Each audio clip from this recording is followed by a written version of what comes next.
up and away. Temperatures rising, and as we get to summertime heat. Extreme heat warnings across the desert Southwest. About 20 million people, at least, under those extreme heat warnings. Nearly 1,000 possible record highs through the end of the week. It's just incredible. Las Vegas, we're getting records right now. We're getting monthly records broken. We're getting daily records broken. And it's only intensifying over the next week. We're looking at 1,000+ record highs that are possibly broken. And that's going to be over a stretch of 8 different states that we're going to talk about, because now we're going to be talking about the heart of summer, where it's just excruciatingly warm. A lot of these temperatures are going to be 40 degrees above average. You look at how many states are incorporated in that, and it's rewriting the record book. So as you guys can see, we have one brutal summer coming for us, but there's a saving grace. There is a monster of an El Nino brewing out in the Pacific Ocean right now that may save Lake Mead come December. Let's talk about it.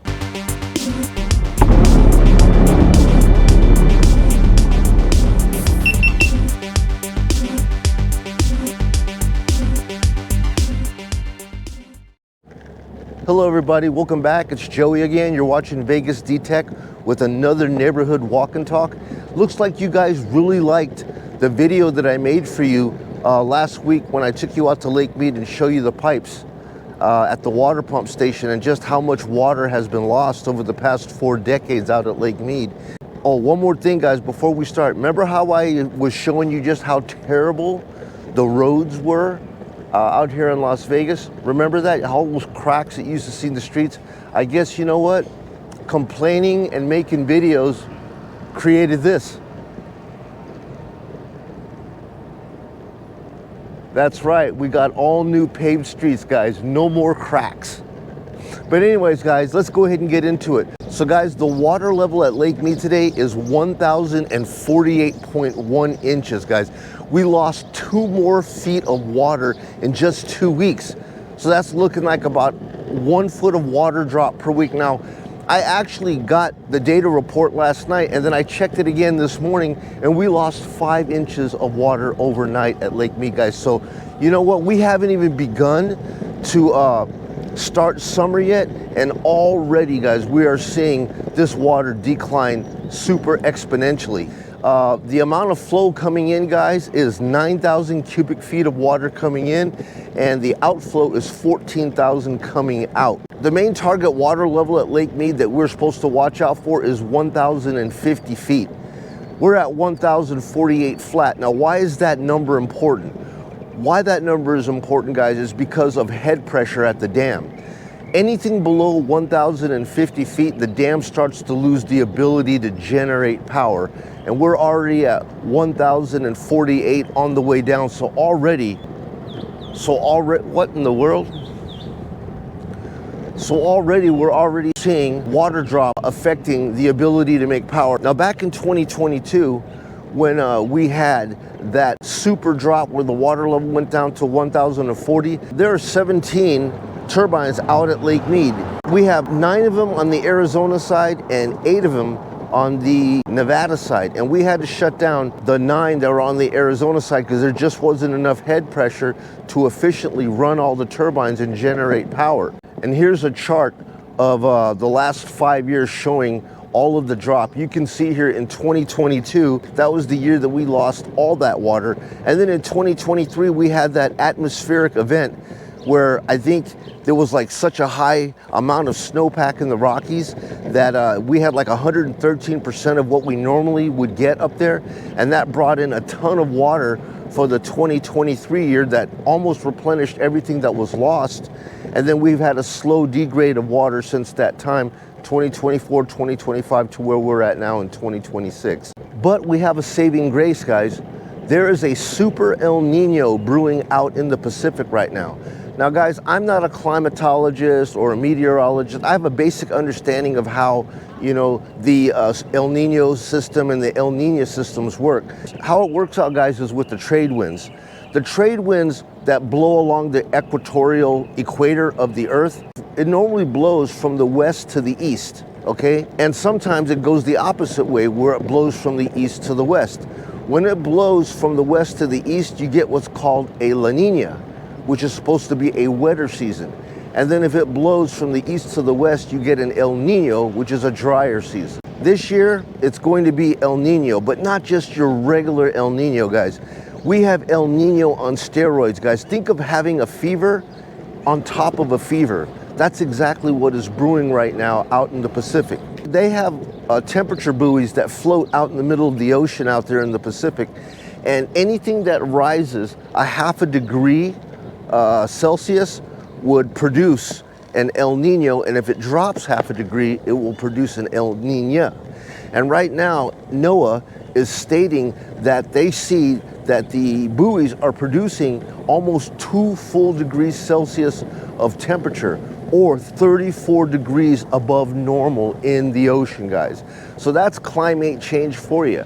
I guess for people that don't believe that climate change is happening, I mean, if the ocean temperatures have risen 34 degrees and going to produce a Super El Nino, man, what does that say right there? The Super El Ninos, guys, we've only had 4 of them in the past 70 years. 4. One of them was in 72, the other one was in 82, then we had one in 97, and the next one was in 2015.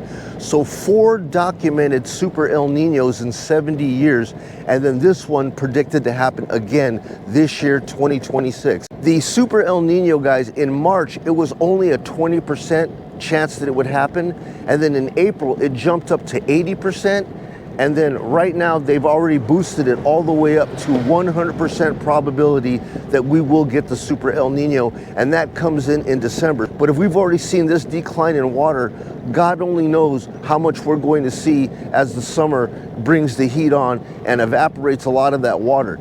All of the spring melt that we normally would get from a wet water pack year out of the Rockies, that's already been given to us. Right now, these dams are playing a game of musical chairs where they're just holding back water, not just to fill the reservoir, but because they need head pressure to push the turbines. So right now, it looks like that they're holding back water in Lake Powell, or Glen Canyon, so that those turbines there can produce energy.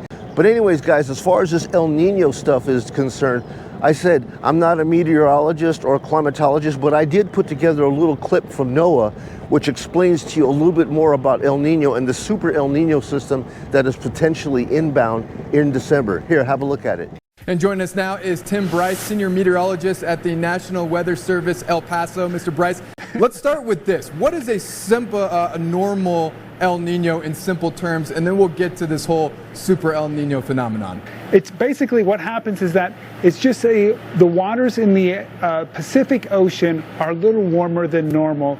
And basically, El Nino doesn't create any kind of weather. It redistributes the weather. So basically, if you take a big rock and you put it in a stream, the water goes around that rock in a certain pattern. But if you move that rock in that stream, the water goes in a different pattern. So that's all that El Nino does, is it redistributes the weather, makes the weather pattern come up higher or further south, and that's what can have the differing impacts across the United States. So now, can you explain maybe the difference between a regular El Nino and then this Super El Nino that we're hearing more and more about, it seems like? So we can have an average El Nino or a strong El Nino, and then we have this one, for all accounts, it looks like it's going to be well above average from what we would expect. So it's a very strong El Nino, but it looks good to call it a Super El Nino, I think, for a lot of people. So tell me this, if the models, if they hold right now and we are in this rare Super El Nino, what does that mean for North America, and more specifically our own weather here in the borderland region? Initially, for us in the borderland, one of the things that we will notice is that it decreases the hurricane activity in the Atlantic and increases the hurricane activity in the Pacific. But the real impact may be in the wintertime. That's where we see a better signal for it here in the southwest and southern New Mexico and far west Texas, where we see cooler than normal temperatures and above normal precipitations on many times that we see these El Nino conditions. And La Nina is just basically the opposite. It's a cooling of the temperatures off the coast of Peru. So you've got El Nino and La Nina. They both have impacts on the weather across all of North America. You know, we live in a desert, so we're pretty far from the ocean, but the atmosphere-ocean interface is very important, especially when you're trying to model and forecast the weather. So anytime we can get more information, and all along the equator around in the Pacific Ocean, they have these buoys that monitor the sea surface temperature. And like I said, they've been seeing this warming trend over the last few weeks and months, and it's going to continue to get warmer. So as far as a meteorologist, if you can give me more data, we can always try to do a better job at forecasting the weather. Well, Mr. Bryce, thank you so much for coming on the program with us and really taking us back to school with all of this. We certainly appreciate your insight on the program. So guys, I'm going to put up a little map right here, and it's showing the weather systems and exactly the placement, which is what's concerning to me, guys, is where Colorado sits in the middle of all these events that are going to happen in the Super El Niño system. I'm going to put up a map right here and let's discuss this. You see where Colorado is placed? They're kind of placed right dead smack in the middle of 3 different events. So below Colorado is where all the flooding is going to happen. All the wetness is going to happen below that state. And if you look to the west of Colorado there, you're going to see a reduced snowpack in Washington state. And if you take a look to the east of Colorado there, you're going to see a much drier climate. You're going to see a much drier weather system, and they are sandwiched right in between all of this. So it's kind of concerning to me, you know, what that is going to mean for next year's, you know, snowpack. Because the way it works out here is during the winter, all that snow, you know, builds up in Colorado, and in the spring it starts to melt and it brings in all that water to the Colorado River water system, and then all of these reservoirs get normally filled up at that time. It's going to be one interesting year for sure. As I go back out to Lake Mead and do these water reports here and shoreline surveys, I already know we're going to have one brutal of a summer. Maria says she's definitely not interested, and I can't blame her. You know, walking around Lake Mead when it's 100+ degrees out there in direct sunlight. I'm out here right now at 7 o'clock in the morning to make this report because, hell, by the time 1 or 2 o'clock hits, guys, it's over 100 and it's just sweltering. If there's no breeze, like right now, there's no breeze out here, and it's bearable at 7 o'clock in the morning, but man, 1 or 2 o'clock, you could just forget about it. But anyways, guys, another thing I wanted to discuss with you, in my last video, I actually used that little teeny 9-bot scooter to get us out to the pump house, and that scooter wasn't designed to go out there, but that's all I had. I didn't want to walk that entire distance on foot. A company called Eisenwheel offered me a chance to review a off-road, all-terrain scooter that was designed for that, right? Something that's portable, easy to get in and out of my little Toyota that I could use to do shoreline reports. And all they asked me to do is to give them an honest review on the product. And I'm like, hey, you know what? That's beneficial. I definitely could use something like that. So in my next video, I'm going to actually do a full review on that little scooter. Now, I know a lot of you guys are just probably not interested in anything like that, so I don't blame you if my video comes up on your feed and you see it's about a scooter. If you don't care about it, you don't have to worry about it. You could click past it or whatever, and we'll just, you know, return to our regularly scheduled broadcast in the following video. But I don't like doing integrated videos like I see a lot of these you know, channels do, where you get into the middle of the video where things are starting to get climatic, you know, and then all of a sudden they break away, and for the next 7 minutes they're talking about, you know, Fidelity Insurance, and we got to thank our sponsor. I never really cared for doing, you know, integrated videos like that. I would rather just do an exclusive video review. You know, I don't have to bore you with a video where you have to click in the middle of it to get past it. I'll just make them an exclusive review for them. And like I said, you know, maybe you guys don't like that type of you know, information, but then again, maybe that, you know, something like an all-terrain, you know, scooter or something like that might be beneficial to you because you like to go hiking, but you don't want to do all that walking, and especially doing all that walking out in paths and trails underneath all of this sun. Maybe this will be beneficial to you. Or maybe you're like a grandparent. You'll have grandkids that'll be asking grandma and grandpa for a Christmas present, and that might be something that they want. And you'll be the hero because I've armed you with all the information that you need on making a you know, a smart purchase on something that I personally use going around Lake Mead, because I like electric stuff, man. As you can see, I'm on an electronic skateboard right now. I do ride the electric scooter. I have an electric dirt bike, and all of these things really help my channel and help me get around, especially, you know, now that, you know, walking out in this desert is just absolutely no bueno. And you know, it's brutal what we're going to experience, but the saving grace is the Super El Nino that should come in December to help refill the reservoir. It's not going to save Lake Mead, guys. The amount of water that we lost out there that I showed you, that did not just happen in one event. It took over 4 decades of water, you know, misallocation and usage that brought that water level down to where you've seen all those rings go around the lake. Okay, so it's going to take better, you know, water management in order to bring it back up. But this will at least help. That Super El Nino should fill us back up and get us going again. But anyways, guys, man, I just want to thank you guys so much for tuning into my video.